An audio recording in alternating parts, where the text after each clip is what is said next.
Hi friends, good morning. আজকে হচ্ছে Sunday আর আমি চলে এসেছি আবার একটা মিনি ব্লগ নিয়ে।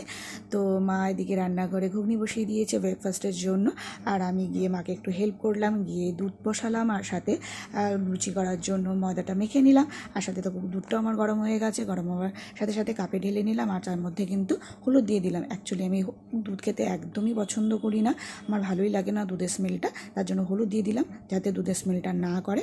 আর সাথে আমি লুচিগুলো ফটাফট করে ভেজে নিলাম। আর দেখো ফুলকো ফুলকো লুচি আর সাথে কিন্তু গরম গরম ঘুগনি একদম রেডি। আর আমি এই ব্রেকফাস্টটা গৌতমকে দিয়ে দিলাম, সাথে আমাদেরও ব্রেকফাস্ট কমপ্লিট। অ্যান্ড তারপরে আমরা ব্রেকফাস্ট করে একটু বেরিয়ে গেলাম। বাড়ির সামনে একটা নার্সারি আছে, সেখানে ফুল কেনার জন্য। তো অ্যাকচুয়ালি তো কোথাও বেরোনো এখন এই টাইমটাতে কোথাও যাওয়া হয় না, তো ভাবলাম ফুল কিনে নিয়ে আসি, মনটাও ভালো থাকবে। ফুল দেখলে এমনিই ভালো লাগে। দেখো এখানে অনেক ধরনের ফুল আছে, কিন্তু আমার সবথেকে বেশি ভালো লাগে হচ্ছে জবা। আর এই জবাগুলো কিন্তু খুবই কম প্রাইসের মধ্যেই আমরা পেয়ে গেছি।